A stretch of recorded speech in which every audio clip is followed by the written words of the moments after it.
Hello, guys. Welcome to another episode of the Aftermath podcast. Today, I'm joined by folks of Nathan and John Edikalaka So to my that's me. left. What's up? What's up? Didn't have to say Yeah. the whole last name, but Oh, my now I'm apologies. gonna get swatted, bro. Kidding. That's not my last name. My last name is Dave. People won't be able to spell it anyways. Don't worry. Yeah, that's true. Yeah, that's all good, guys. Look, I the still topic can't of spell today. it, so You're going to cut me off? But nah, kidding. Look, the topic of today is going to be the newly released series on Moonknight, Disney, Moonknight. and also Yeah, before we actually go into it, I think it is important that we actually talk about what happened in the Oscars. the Oscars situation, the Oscars drama. The Oscars drama. Will Smith versus Chris Rock. Who do you think? No, okay. Let's go to the context a little bit first. Let's set things up. So what happened in the 2022 Oscars is that Chris Rock was presenting the Oscar award for a documentary, which was won by Questlove. You know what Questlove is? He plays for the Roots, who play for what's his name? Jimmy Fallon. And Chris Rock was about to present this award, and then he said a joke about Jada Smith looking like G.I. Jane. And for those of you who don't know who G.I. Jane is a movie about this really strong female hero, and she has a shaved cut, and she's basically in the military that's full of men, and she's like the stand-up woman who's doing better than the men in the situation. And he was just like, G.I. Jane 2, I can't wait for it to come out. And then Will Smith comes up, and just like, we all think, this is probably a bit, and he just slaps him, right? And you could hear the slap. It's called the slap that's heard around the world. That's what the media is calling it. Right. And he hears the slap. It's like, boom. And he walks back, and he's just like, he was like, has like a little swagger to him. Swagger, and he's smiling. And then in my head, I'm like, this is so sad.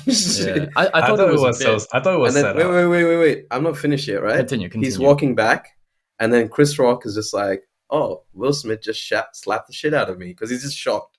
And he's such a professional. He's just like continuing with the joke. And then you see Jada Smith, and she's just like laughing. She's like, she's just laughing like that. Yeah. Really? She was laughing. Toxic, bro. And then what made people pissed off, I guess, about the situation is not just that he assaulted someone on live TV on one of the biggest awards night of the whole like Hollywood industry. You got to remember, even though we don't really watch the Oscars or appreciate it as much, it's a huge thing, I guess, within the celebrity field. Also, like for people who do acting or directing, Oscars is a huge thing. It's and like it overshadowed all these incredible things that happen in the Oscars, such as this is the first time in the Oscars, I believe, a deaf person won an Oscar award for Best Actor. Yeah. So, and also Questlove won that Oscar as well. It was pretty sensational because it was a music documentary that's situated around, I think it was Compton, I'm pretty sure. And then Dune won 7 awards in the Oscars as well, and sort of like overshadowed everything. And then he came out with the speech. He got an Oscar award, and he got a standing ovation as well. And I was just like, what? It's something, to be honest, continue. That slap overshadowed his win, because no one really talked about him winning it. No one's going to be talking about his win. It was just about the slap. Yeah, what were you going to say, Paolo? I honestly, like you were saying, I thought it was like a bit earlier, right? Until he actually swore on national television, and news anchors, if they were to do that, they're out of it. It's out of it. Away. They would have been. I think what happened in the situation was the LAPD was there, and they asked Chris Rock, did you want us to charge him with assault and battery? And then Chris Rock, being such like a dude he is, he's just like, no, that's fine. Because in Chris Rock's mind, it's just like another black man getting another black man arrested. Yeah. What would this look like? And also Will Smith hitting another black man who was a couple of inches shorter than him. Yeah. Also a couple of sizes smaller than him as well. Yeah. And you got to think, this is Will Smith, a guy who trained to be Muhammad Ali. He slapped dude. That guy's got a chin, bro. I'm not gonna lie. And it's just like, I feel so bad for Chris Rock. Man. You feel bad for Chris Rock, but I also kind of feel bad for Will Smith as well, because I know Chris Rock and Will Smith used to be mates. At least, I don't know if you guys remember in Fresh Prince of Bel-Air. Yeah. Chris Rock was one of the he guest acted in one of the episodes as well, as like as like a cross-dresser, and it was pretty funny, that episode. But anyway, it just shows you the relationship and like the struggles he's going through his whole life. Because I was reading Will Smith's book, right? His biography. It's actually a really good book. You should definitely go check it out. Okay. If you guys are whoever's listening, go check it out. It just explains Will Smith's whole life, how bad his childhood used to be, especially the relationship between his father and mother, and that he could never defend his mom from the abuse that his father would give her. Yeah. And somehow this has kept on going and also stayed with him through his and Jada's relationship. Yeah. You think it's like some kind of correlation? Yeah, some kind of correlation. And also, it's also the thing with he says in his Red Table Talk that he never finds a sense of self-worth within himself. He finds it in his wife. Right. And if his wife doesn't accept him for who he is, who's he going to find it in? That's why he's always trying to like prove himself to her. Yeah. Or like, that's why I would say is one of the reasons he acted on and hit Will Smith. And then, hit Chris Rock and came back to his seat. And Jada didn't even comfort him, you know? It's just like, oh, are you okay, man? Like, it's just sad. But the thing is, sorry, continue. Jaden Smith, like, tweet. Yeah, that's how we do it. That's how we do it. I'm like, bro, shut up, bro. Hey, man. Shut your... You're not a gangster, bro. You grew up in Beverly Hills. Shut the fuck up. I'm sick and tired of this shit. Why are you trying to act gangster, bro? So can you go deeper into his like backstory about his him having not having like the best childhood? Is his dad abusive towards his mom or something? So his dad was abusive towards his mom. I'm pretty sure. Like physically, or right? Yeah, physically abusive, and I'm pretty sure his dad was sort of an absentee father in his life as well, and that's why he sort of wants to make sure that, like, when he was growing up, he's like, I'm never gonna divorce my wife. I'm not about that life. But then Jada came in, like, this is the relationship between Jada and Will. It was already toxic from the start, because Jada and Will kindled their relationship while Will was already married to his first wife. Yeah. And that's when he had his first kid. I forgot his name. His name's Trey or something. Oh, that's so sad. It's Trey. Trey, yeah. And his wife is, like, absolutely stunning, his first wife. And she was, like, completely caught off guard by this, because he was in a relationship that he wasn't feeling it, because Jada manipulated him into thinking that they should be together. And you have to remember, this is Will Smith at the time, when he wasn't just the Fresh Prince. He was... The Fresh Prince was such a huge show. Yeah. And also he had all those multiple roles, like Independence Day, I think, was his debut role right after the TV show. And Will Smith is huge. Jada Smith is, like, tiny, like, small time. Her best role was probably like the one in Gotham as Fish Mooney. I don't know if you guys have watched it. But during that whole period, she manipulated him into a relationship and being with her. And then the manipulation kept going, because I would say that he never felt that, like, he was good enough for her.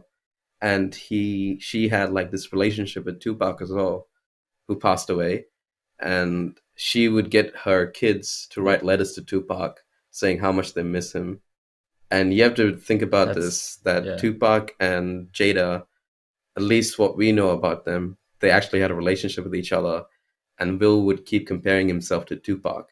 And you just can't compare yourself to Tupac. It's impossible. Will grew up differently, and Tupac grew up differently. Totally different people. Yeah, it's totally different people, but she would compare both of them. And even in her Red Table Talks, I think that Red Table Talk is probably like the way the public started understanding what this whole situation is about. Yeah. Because during the Red Table Talks, there was multiple instances, other than the entanglement we talk about in episode 6 of the Aftermath podcast. You guys want to go check it out? It's a good episode. In the Red Table Talks, it was basically this talk hosted on the Facebook platform, where she would have these conversations with her family members, and people would come just to watch Will, because, you know, Will is the biggest star in that whole Smith family. And then she would have conversations with him about this relationships she had out of marriage, and she would call them as healing, time for healing. Yeah. This is me trying to get healing. I felt like it's like a victim mentality. Wait, I'm not finished yet, but there's more. It gets even worse. All right, keep going. And then in the Red Table Talks, she tells him that that the sex that she was getting from him wasn't good enough. Yeah. Do you get it? That's messed up. So bro. she said it on live TV. Is it the Red Table? She said on Red Table Talk. And Red Table is not live; it's edited. But it's edited, so they basically control the narrative here. Control the narrative, but she's so like up in her head, so disconnected from reality, or disassociated from reality. She thought that's the right thing to put up, and we as the audience, we're just like, as regular people, we're like, what the fuck is this shit? And the fact that she was in a relationship with August Eslina, who at the time was, I think he was addicted to something. She took advantage of him. He was a really young guy. I think he might have been in his 18 or 20s. And she would have been like 40s. She would have been like a decade older. Older than him. And she took advantage of that because she was coming from a position of power, not only to help him, but also better his life. And so she started a relationship with him. And Will Smith is just like, what the fuck is going on? So it's just like, it's sad, bro. You can't. It's just that you put it into context, man. Yeah, it's just to give context to the audience what's occurring before this. And I think Chris Rock at least knew what was happening. Yeah. Like, because Chris Rock used to, if you watch the Oscars, like I watched the Oscars in 2016, like YouTube clips and stuff. And my main thing when I go to Oscars or any award shows is always to watch the monologue by the host. Yeah. Because that's always the funniest thing you got to watch, because the comedians just roast into the they actors. roast everyone. And they roast everyone. And G.I. Jane was such a mild joke. But in 2016, dude, Chris Rock was just ripping into Jada, bro. There was this one line that I really liked. And it just like, I just keep remembering. He's just like, so he was comparing himself to Rihanna's panties, Jada and Rihanna's panties. Jada coming to the Oscars and Rihanna's panties, and he was just like, "You're both not invited," or some shit like that. He was not invited to both of them, or something like that. It's just funny. And then you see it like a couple of years later, he pulls a G.I. Jane joke, which, by the way, it's came out that Chris Rock didn't actually write the joke. It was written by the people at the Academy, the writers. I would say they wrote that joke. Right. And he says a G.I. Jane joke, bro. It's so tame as well. Yeah. And the fact that she has alopecia, dude, I'm bald. Like, that shit is funny. Like, what? Alopecia is not a life-threatening disease. You just don't have hair. Yeah. Like, shut the fuck up, bro. How are you such a sensitive little... And like, we're in a fashion era now, and it's like a preference for even that. Like, even Amber Rose, for example, there are a lot of girls like shaving their head for the aesthetic. There's a lot of models, even in the high fashion sphere, like in Balenciaga and shit. But with that being said, we still don't fully understand like the context in that family, like what's actually going on there. Like, to get pissed off, and for the media at least, like there's obviously like there's comedians. I would put big apostrophes with comedians like Tiffany Haddish. She's a terrible comedian. Like, I don't find it at all funny. Like, she's not funny at all. She's like those comedians, who rely mostly on sex to tell a joke. Yeah. Right. So it's not that funny because it's out of poor taste. And I'm not saying like, if you like Tiffany Haddish, you like Tiffany Haddish. I would compare her to like a black Amy Schumer. That's what I would say. The jokes are just not that great. Like, and not to be racist or anything. It's just like Tiffany Haddish is a terrible comedian. I just don't like her. And her movies, it's just like, oh my God, it's even worse. Sorry. But anyway, let me get back to the point. So Tiffany Haddish, she came out saying, "Oh, he's just protecting. Will Smith is just protecting black women. Where's the angle for black women? Why aren't people protecting black women?" So I'm just like, so shouldn't Chris Rock be protected? He's a black man. What the fuck? Just people trying to make it into like a political statement. It's a statement. Yeah. Yeah, but I think we'll just act it off impulse, right? I think it's his impulse, because he was laughing when Chris Rock said the joke, and that's the important thing. He was actually laughing. Yeah, he was. And then Jada rolled her eyes, and he looked to the side, and then he went. I wonder, what do you guys think? Like, Jada said something to him. I think Jada just looked at him, and he looked at Jada. And then it just gave him indication. Okay. Again, like I told about the self-worth, he's like not worthy of her proving because himself. he didn't defend her. Right. And I'm just like thinking, Jada Smith, why would you do that on Will Smith's biggest night of his life? Like, you have to think, this is Will Smith, 20 years he's been in the game. Yeah. And he's getting the highest honor ever achieved by an actor. He hasn't won an Oscar before. He's not won an Oscar. He's been nominated a couple of times for what is King Richard, Muhammad Ali, etc. Yes. And Pursuit of Happiness, I think. Did he get nominated for Pursuit of Happiness? I'm not sure. He was really trying to get an Oscar. Yeah. And this is his biggest night. And everyone knows that he's going to win the award for King Richard. Because it's like this, like Golden Globes. And before that, I think there's like some other Critics' Choice Award, etc. Right. So they get awards from each of these. And leading up to the Oscars, they definitely get the Oscar award for Best Actor. And she had that reaction, which she knew would affect Will Smith so much, because people have been talking shit about him and Jada the whole ever since she started that whole red table talk. Yeah, it's especially the August situation as well. And it's just also sad to see how his legacy just tarnished. It's his like decision to do it, so it's kind of his fault, anyways. In the end. At the end, she didn't. I would say. She didn't actually say. It was just him trying to prove, like, even if he was trying to prove his decision at the end, I would say kind of his fault. Yeah, you have to take a certain sense of personal accountability here, but also you have to see where Will Smith is coming from. At least because they're such a transparent family in what's happening in their lives. We see what everything they're doing, like that red table talk as well. And also, you have to remember Will Smith's on YouTube, multiple social media platforms and shit. Yeah. And we see their family life and my life or something. Yeah, and even his biography as well, his autobiography. You read that and you see where this guy is coming from. And it's not an excuse for what he did to Chris Rock, because I think the way the Oscars just still made him sit there and win an award was probably like the most spineless thing I've ever seen any show do. Like, I can't imagine if it was someone less famous who did that, what would have happened to them. But since it was Will Smith, they still kept it. But I am still kind of surprised how Will Smith is still in a relationship with Jada Smith after all this drama that's been happening around his life. And he's not creating this drama.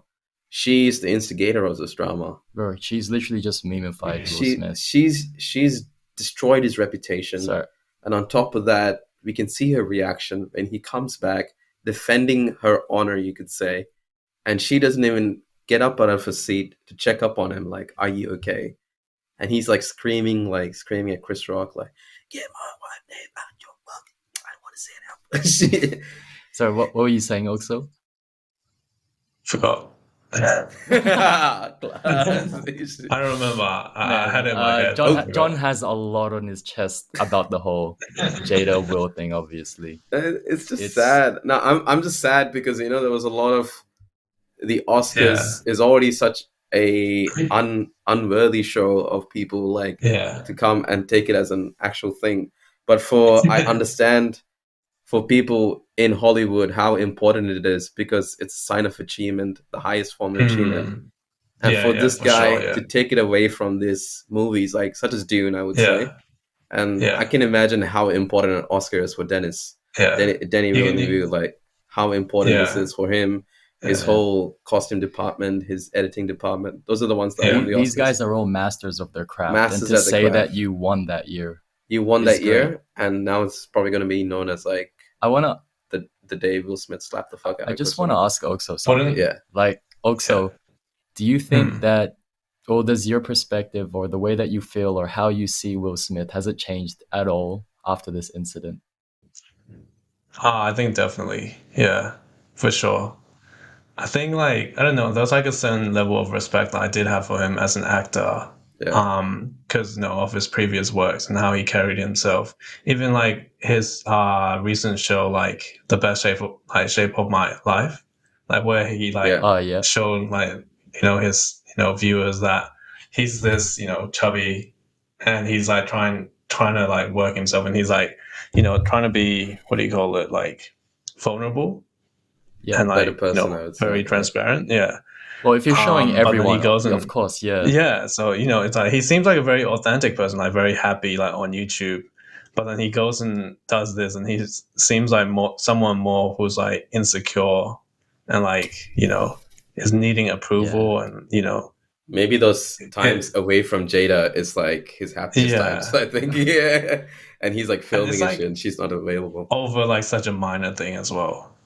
And this is it's like the such biggest a tame stage joke. as Like well. it's just a It's a bald tame joke.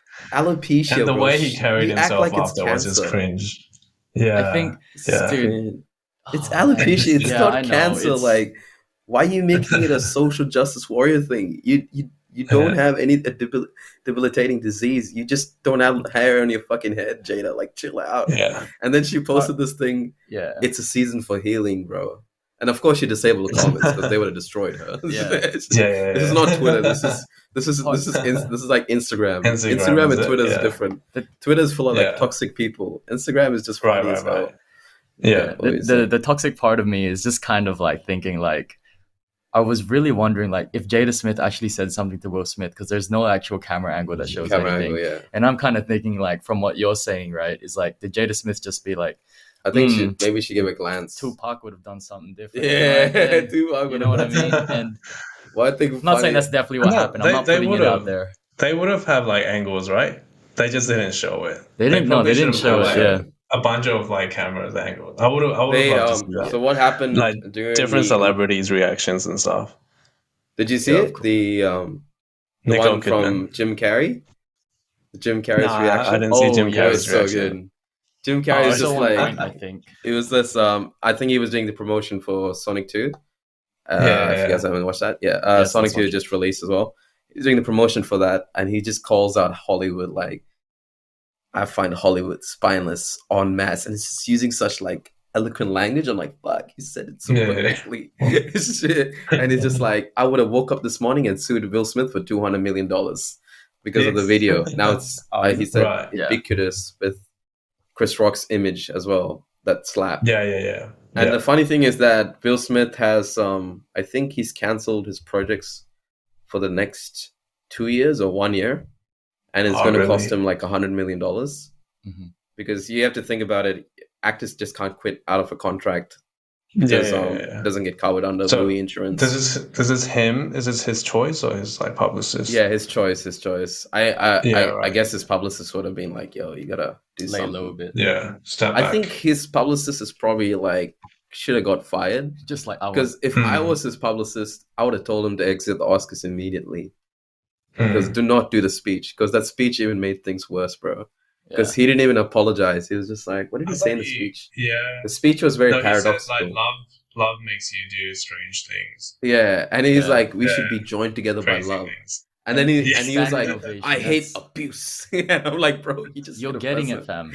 And he didn't apologize to Chris Rock. That's what's so sad. Yeah. He didn't apologize. He didn't. And then he compared to himself to the Venus, the Williams father. Honestly, shout out to Chris Rock for not like pressing any charges, because these are two African American men. Dude, like LAPD would have been like, shit. Do you understand like the narrative that they would have created from this? Well, not that they're not trying to create something out of this already, but it would have been even worse. Yeah. So they would have put him. They would have gone on Black Lives Matter on Chris Rock for sure.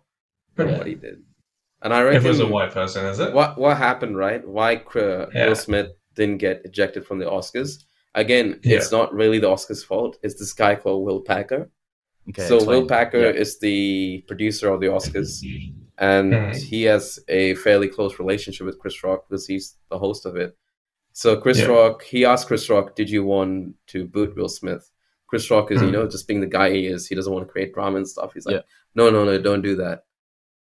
In my position, if I was a producer, I would have been like, that's cool for you to know. That's cool. Chris Rock doesn't want to boot Will Smith out. Yeah. In my head, if I wasn't dumb as Will Packer, I would have thought, what sort of precedent does this set to other comedians who want to come to the Oscars? Or other people who want to watch the Oscars, what kind of precedent does this set? Like, you could just go up and slap someone. Yeah. And this guy still let Will Smith go, and he went to Will Smith, and he's just like, yeah, you can still stay here. Don't worry. No one's going to kick you out. Yeah. And then he comes out the next day, obviously after the reaction of people. Because I feel like Hollywood is sort of like disconnected from reality, sort of. Like, why would you still have that? Anyway, let me just continue the story. The next day, I was getting so pissed talking about this. That's a whole different topic, man. Yeah, continue. The next day, he goes on, I forgot, like Good Morning America or some shit like that, some news show, and he talks about the story, but he changes the narrative a little bit, you know? He changes the narrative in a sense. He says, "Oh, I thought Will Smith is going to apologize during his speech." I thought Will Smith is going to apologize for this during his speech, and apologize to Chris Rock specifically. And I'm like, he shouldn't have even got to the fucking point where he was making a speech. Nah, he shouldn't have won that award. You should have just booted him out as soon as that thing happened. Yeah. But you kept him on. Why? Because you're retarded. I've been seeing like all these memes about like Kanye, where it's just like when they announced that you can actually slap people. During speeches, and it's just like Kanye trying to get up. I'm surprised they didn't have any security. Like, now what's funny is I reckon if Chris Rock. Sorry, what are you saying? What are you saying? I assume they just trust actors with like. No, they had having security. They had security. They had security. They had LAPD there as well. Yeah, right. They had LAPD. To be honest, they didn't do anything. Yeah. To be honest, when Will Smith like went on stage, I thought it was part of a skit or something. Yeah, a skit or something. Because that's what it seemed like, and then he like full on slapped him. So what the fuck is this part of a skit? Bro. I realized it wasn't a skit because his reaction, you could see. Yeah. His body was like automatically so awkward. You could see from his body language itself, automatically his other arm was about to hit Will Smith, and he just stopped himself, and he was about to say something like he was gonna roast him again, and he's like, I couldn't, no. that whole sequence just made me so uncomfortable, man. Yeah, and then when he actually started swearing, he's like, get my wife's name out of your out of your fucking mouth. And I'm just like, hey, bro, we just keep putting these celebrities on these pedestals and we think they're untouchable, man. But there's a human aspect to it and they still have to follow like these laws. That's assault, man. I just want to bring another thing to light of people who don't know about Chris Rock's like life as a child. Have you guys watched Everybody Hates Chris, right? Oh, it's like a timid version of actual Chris Rock's childhood trauma. Yeah, like in Chris Rock, he was heavily bullied as a kid. Yes, like properly bullied as a kid, and he used to talk about this. I think with Howard O. Stern and stuff, he would talk about this, and he told him like how he get beat up every day. He would get thrown spit on him. They would like throw like actual feces on him and stuff. Yeah, and he would grow up in an environment like that. Every day he would just be abused and abused and abused. And then it took him years to get over that abuse and finally see a therapist and openly talk about it. And just like for that person to experience that thing again on the world's biggest stage, the world's biggest award stage, dude, I can't even imagine, bro. He probably was shocked the whole time. But obviously this producer, Will Packer, who's really stupid, is supposed to be his friend, just let this thing go on. Like if someone did that to you or like you or Oaks or some shit, bro, his ass would be booted, bro. I don't care who that shit was, bro. But if Will Smith gets booted out of the Oscar, if Will Smith gets booted out of the Oscar, how are they going to choose like a second winner? He did in such a short amount of time. No. Is that the reason why they didn't? He would still win the Oscar. Right, but he wouldn't be able to receive one of the other nominated people who would win the Oscar. Yeah. I'm pretty sure. Yeah. Who else was there? I think Javier Bardem was there. I'm pretty sure Andrew Garfield won it for Tick Tick Boom, the Netflix. Oh, sorry, Tick Tick Boom. I'm not sure who else was there, but anyway, one of the others would have got it. But then again, I think Jada would have. Jada just goes up to get the award for him. Jada would have got the award for him instead, or she would have gone on Twitter the next day and said like, "Yeah, black men don't get nominated for Oscars. They don't win Oscars, etc., etc." Do you think that's why the producer was just like, "Oh, shit, actually, maybe he should actually go up to get the award because I don't think then so. it's going to be a whole racial I think thing." he made a stupid decision because after the slap, I don't think anyone was going to support her anyway. But yeah, any other opinions, guys? So we all agree unanimously that Will Smith did a really He was in the stupid wrong thing. He did a really cowardly thing. An in the impulsive, Oscars. cowardly act during the Oscars, and some of us hold the opinion that Jada could be the result. You know, we're not Will Smith haters as well. Like, you know, we grew up on him. We grew up on Will Smith. And I watched Fresh Prince of Bel-Air during high school. Like, I Am Legend. It's just whatever happened to that movie, Hancock? Hancock. Hancock was lit. Because that was around the kind of 2000s. That was actually really fucking good. As well. No, it was a very different superhero movie. Yeah, it was a very different. Before the Marvel movies, right? Yeah. Yes, yeah. It's like a deconstruction. It was pretty good as well. It had Charlize Theron from Mad Max. Charlize Theron, yeah. Anyway, let's move to our review of Moonknight. We watched episode 1 of Moonknight. It's out on Disney Plus since Wednesday, I believe. Wednesday. Me and Oxo are currently fresh off watching Moonknight as well. When did you watch it? I watched it the day. Wait, what did you say, man? Fresh off the boat. Wow, man. Fresh off the boat. The TV show. Nah, I watched it as soon as it premiered, you know? Yeah. It was like 30 minutes. I was like, shit, I'll give it a quick go. I'm really excited for episode 2. Yeah. Did you want me to set the context of who Moonknight as a character is? Yeah, sure, man. Because when I actually went into the series, right, I didn't have too much background knowledge. On Moonknight. Like for face value, I just thought it was like this dude that came out at night. Sorry, during the moon? Yeah, something like that. No, I've seen like a couple YouTube videos on him. Because you know, when you dive into the whole Marvel universe, you kind of want to know all these little other characters, because you understand there's going to be different phases in the MCU, right? You're curious to see who's next. Yeah, but yeah, sorry, go break them down, man. So Moonknight is the Moonknight show is obviously based on a Moonknight comic book, but I wouldn't say it's a complete representation of the comic book.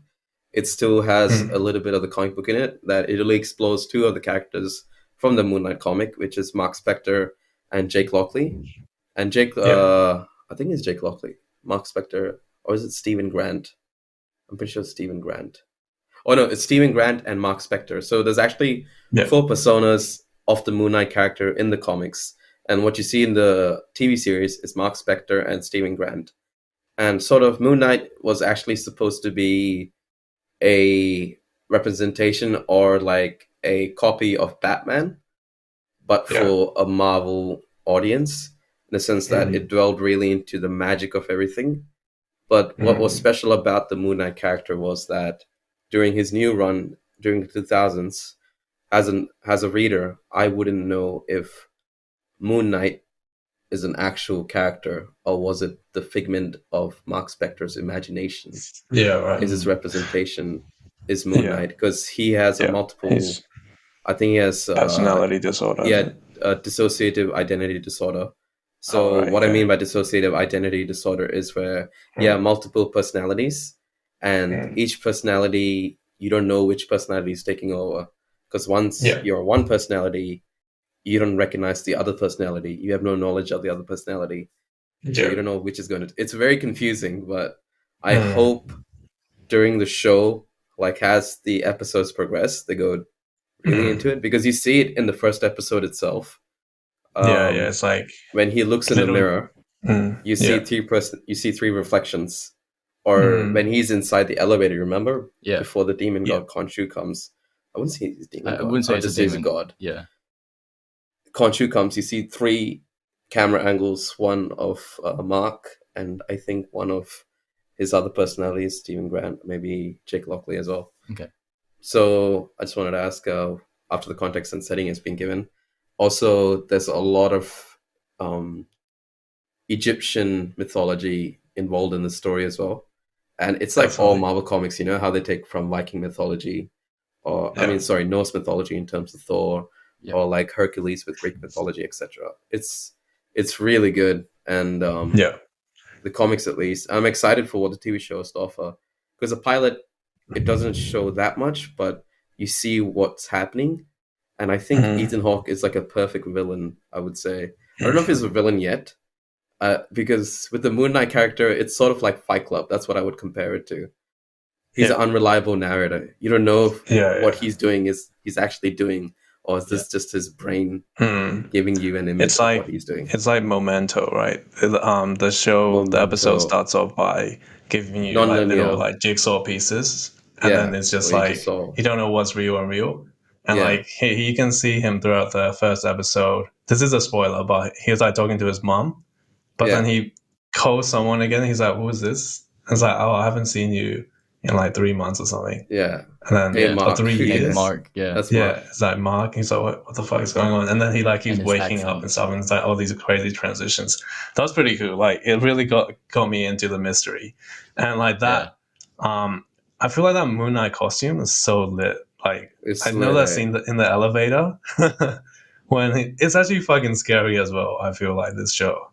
Like, the Moonknight costume or the god? No, like just like the Moonknight isn't that because it looks like a mummy, right? The same, a mummy right? being wrapped. It looks like a mummy. Yeah.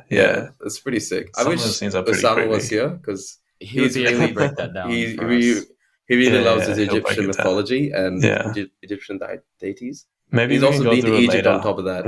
Sorry, that's true. Maybe we can do another episode during the season finale. We'll do an episode 4 review. Apparently, episode 4 always is like the biggest episode for the TV shows in Marvel, at least, like the game changer ones. One thing I would say though was the CGI with those trucks in that car chase scene was so fucking trash. You can tell that truck was fake. I felt like that truck scene was a little bit too Marvel for me. Like, you know what I mean? It was a bit too cartoonish. Like, I think if this is the Moonknight comics, there wouldn't be a truck scene or anything. He would just be out in the city fighting in people. the night in the city, right? Yeah, he would just be in the city fighting people. But I guess as a pilot episode, they want to introduce it to a mainstream audience and see, like, just give you a taste of what's to come, I guess. Because, again, it's a pilot episode. Obviously, I don't think this show is going to be as good as Daredevil. Daredevil episode 1, it ain't never going to touch that shit. To be honest right now. Disney is probably like, is going to put some Mickey Mouse somewhere. Anyway, no, I was going to say, like, I love how they didn't, like, put all their cards at the table. Like, because I feel like with some of the series, you see, like, the protagonist, like, show all their fighting skills and stuff already. But instead, all we see him is, like, phase out. Because there's already, like, a lot of kind of ambiguity, and you don't understand what's actually what's happening, because we're just as confused as that guy. Mark. Stephen Graham. Stephen Graham. That's the personality. In the museum. And every time, like, he phases out and, like, he just completely fucks up, like, everyone around him. I'm just like, kind of keeps me on edge and everything. And, like, I didn't understand really what was going on. But then, like, they kind of, like, if you notice when he walked out of the museum, there's this one scene where they started playing, like, this song. Do you know what song I'm talking about? It's Day and Night? No, it's it's Jay-Z and, like, Linkin Park when they came together, right? For that encore album, right? It's Big Pimpin'. What? Yeah. Oh yeah, in the museum, right? Like, he's walking to the museum and Ethan Hawke's Big Pimpin', and it was just like the first kind of seconds of that track. Yeah. But if you know the lyrics to it, it's just like paranoid looking over my back. It's like a whirlwind inside of my head. Oh, I didn't notice that. And then when I noticed that, I was just like, I can kind of get the gist of what's going on. And because they reference Jay-Z and Linkin Park, I'm like, all right, I'm invested. Say less. Shit. This is really great. Because it's widely known that Chester used to have like mental issues in terms of, like, paranoid.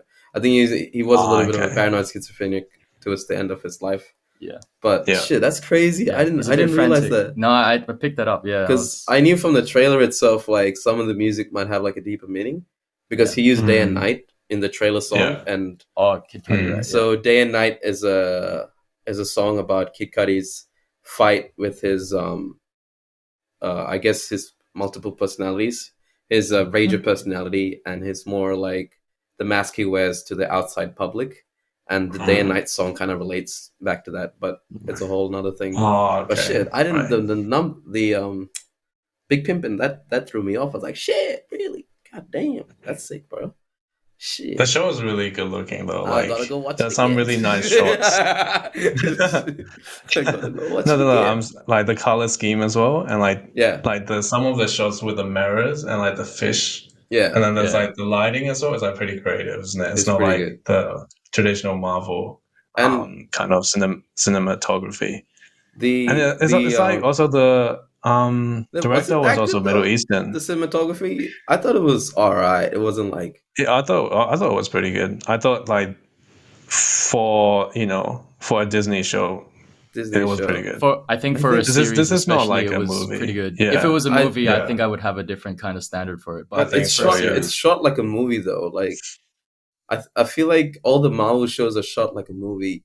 It's always that 16:9 aspect ratio. It's better than Falcon. But you always know that that's also shot by like a movie as well. That was kind of booty juice.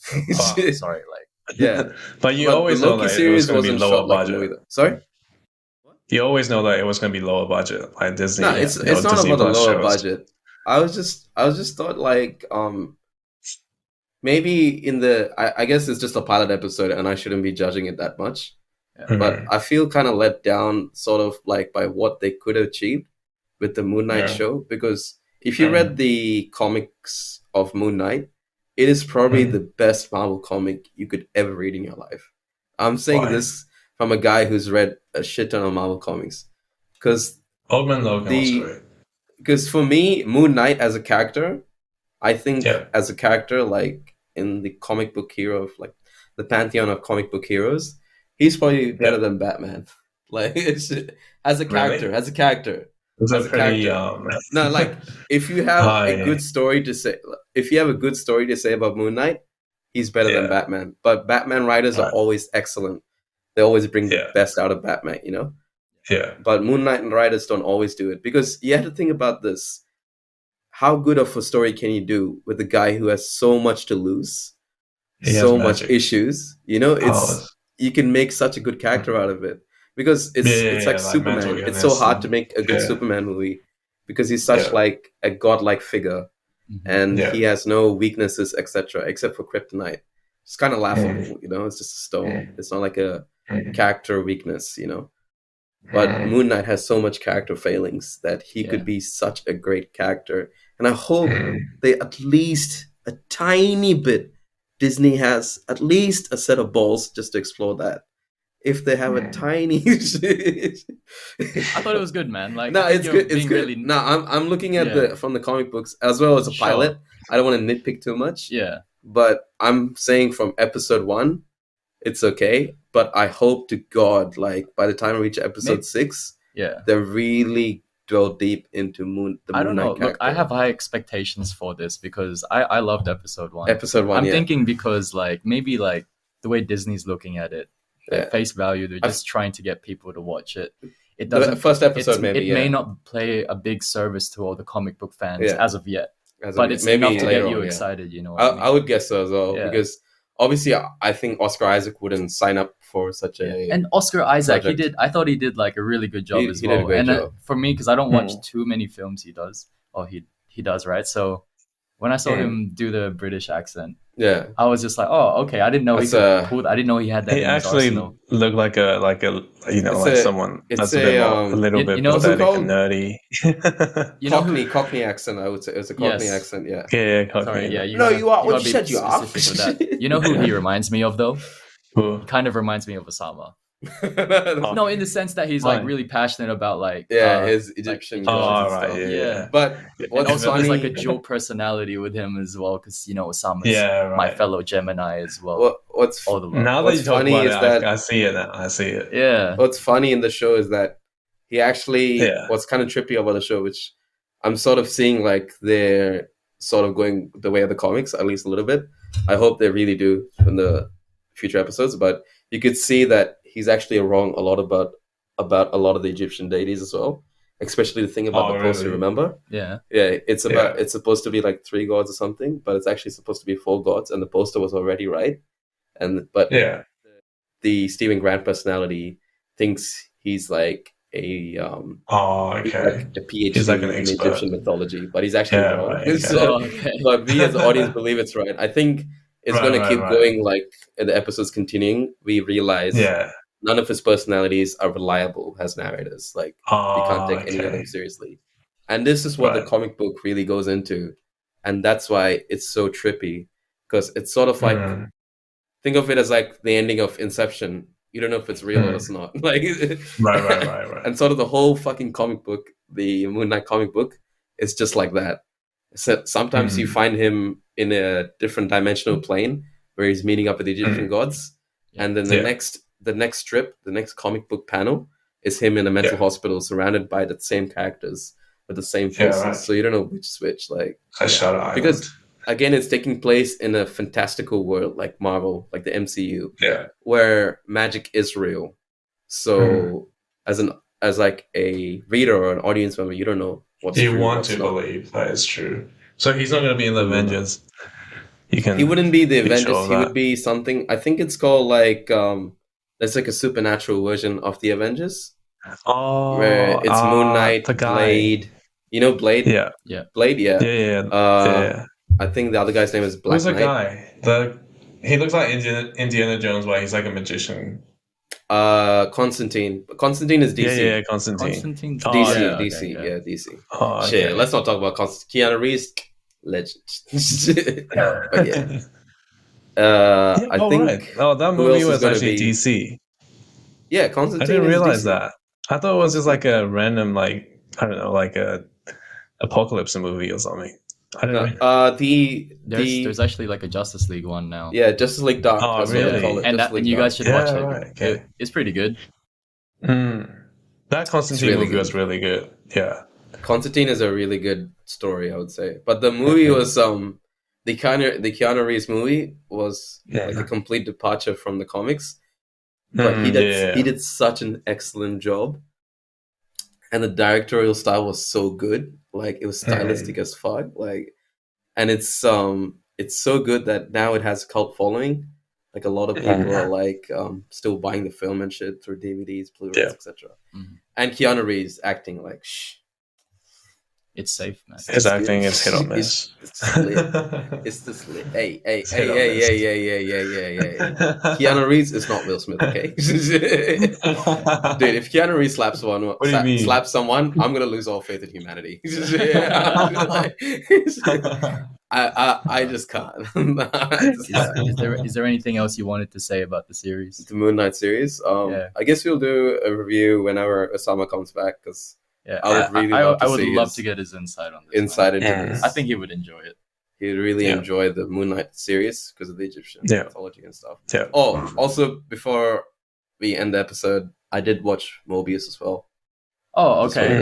Is it as bad as everyone's saying it is? It's not as bad as everyone's saying it is. The first and second act are quite strong because it goes through the backstory of Mobius and the reasons why he's trying to, I guess, the whole story is about him trying to cure his blood disease. Yeah. You know, he's not able to. It's sort of like he's like anemic, you could say, and he's trying to recreate. He's trying to, I guess, survive longer in the world. And he has a friend who has the same sort of blood disease, but his friend turns on him because Mobius finds a cure, but doesn't give it to him because he doesn't want him to turn into a monster like him. First and second acts are really good. I'm not joking. It's actually really good. Like, if you want to go watch it yourself. The third act. Third act is really not that great. It gets really boring. Right. Okay. Yeah, I think a lot of people got lost in the third act, especially the post-credit scenes, because they tried to somehow put No Way Home into Mobius. You know what I mean? Because Mobius is supposed to be released. Because Mobius is supposed to be Spider-Man's villain. No. Mobius is an anti-hero.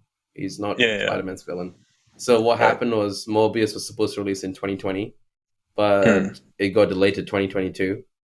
But Spider-Man No Way Home released before Mobius. So they had to do reshoots, you know, just to make the story congruent. And it kind of like fucked it up a little bit. That's what I would say. Right. Okay.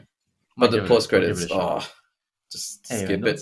Oh, really? Okay, all right. Is there anything you wanted to say, Oxo, before we wait. clock? Also, I wanted to say what happened in the post-credit.